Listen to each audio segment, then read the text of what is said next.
ayun, pinag-ipunan ko din kasi kailangan din namin dito sa taas. Kasi itong unang binili kong tent is maliit lang. So, ayun mga kagweni. Dadaan na naman kami ni Dada dito sa daan ng baha. So, tingnan natin kung gaano kalaki yung order natin mga kagweni. So, I'm so excited. Ay, pagpasensyahan sila ganito yung pagbuka ko. Ganyan ako pagbagong gising. So, di nyo katanggapin. So, okay. Charis. Okay lang naman. It's not a big deal for me.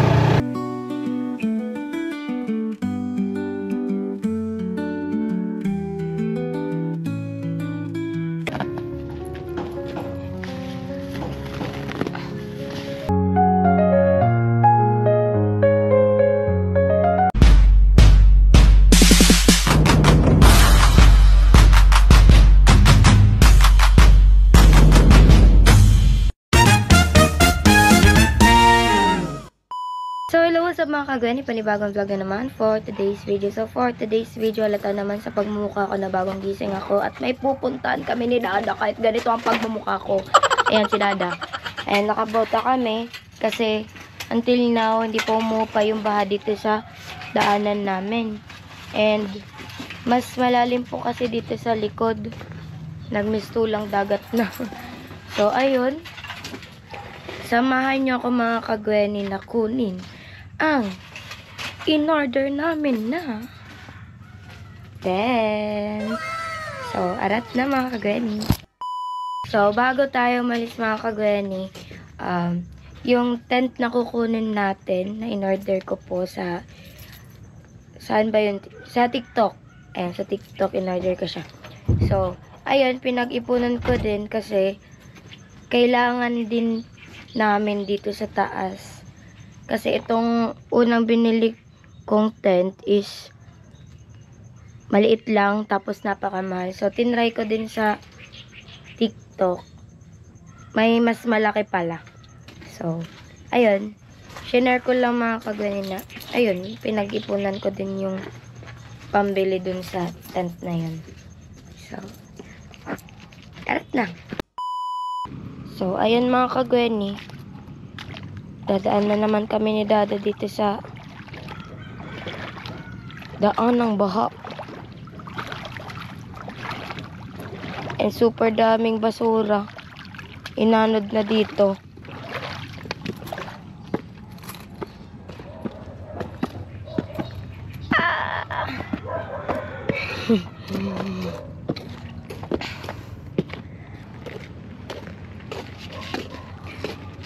Ayun, natitinda din sila. Talagang dyan na nakapesto yung tent nila. Yung tent kasi namin, ayun naman namin iwan dito kasi uso yung nakawan ngayon. Baka bitbitin na lang, di ba da? Pasiguro tayo kasi mahal yung pagkabili dun sa tent, di ba da? Pinag-iipunan. At pinapahalagahan. Ganon dapat. Sayang naman kung ibibigay lang sa iba. Truth. Ibibigay sa iba nang walang paalam. Mga magnanakaw. Ano yan? Ang gagalibre lang. Truth. Ayaw nilang tumastos. Ayaw nilang magpagod. Kaya, nanakaw na lang. Ito mga kagweni, paano kasi kasabayan namin yung nagtitinda.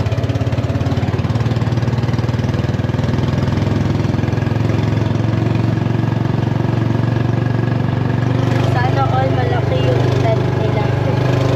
So, tingnan natin kung gaano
So, ayun mga kagweni, talagang pinuntahan na lang namin tong office ng mga delivery boys.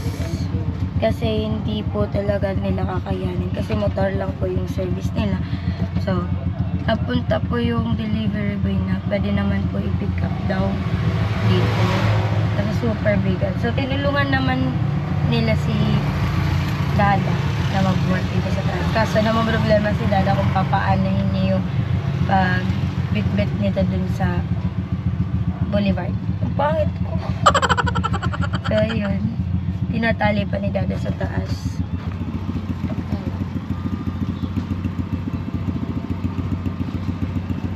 Super bigat kasi talaga. So, I'll be back later mga kagawin. A few moments later.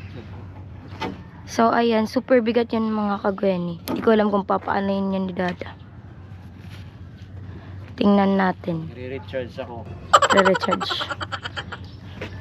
Kung kaya ko to. Laban lang Dada. So, ayan mga kabeni, i-ready na namin yung tent dito para hindi na mahirapan si Dada mamaya sa pagbitbit niyan. Kasi super bigat talaga mga kabeni. Nakapagsabi nga yung magdi-deliver sa ano na. Akala niya kasi ako lang yung magki-claim nun. Sabi niya, kaya mo ba talaga to ngayon? Super bigat ngayon ito. Sabi ko, may kasama ako si Dada. Ah, okay.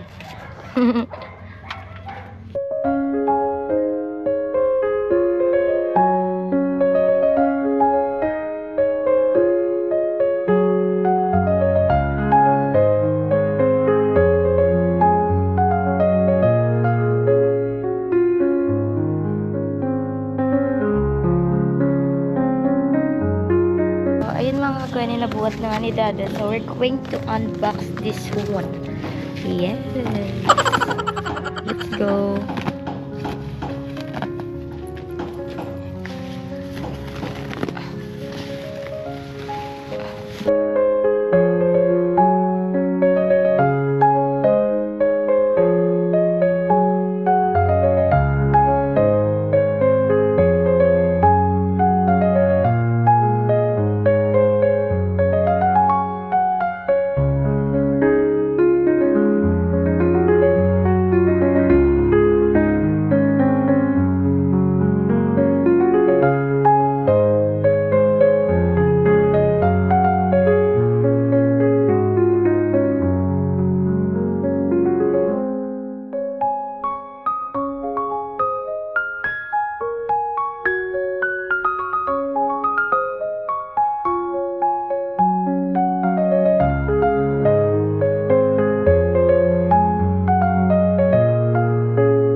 So, ayun mga kagwayan, na-assemble na nga po namin at napatulong kami kay Kuyang nagta-tiles. So, bababa muna ako kasi sobrang init. 4 hours later. So, ayun mga kagwayan, super duper late na kaming nag-ano dito kasi hanggang ngayon, baha pa rin sa daanan namin. So, hiram-hiraman lang kami ng bota and ito na yung bagong tent na binili ko. Ayan.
moments later. Gwenny, so late na ng gabi. Tapos ng paninda. Tapos pa lang magbaba ng mga gamit. Ayan, Gwen. Lobat na. Tulog. Nagsasabay niya yung pag-review niya sa pagtinda. 141 na. Wawa naman. Ayan. Pag gusto niyang kumita kahit konti, nagsasabay niya yung pag-review niya tsaka pagtitinda. Ayan. Tutulog Kami na. din bukas magtitinda pa. Bukas ulit. Almusal. Okay.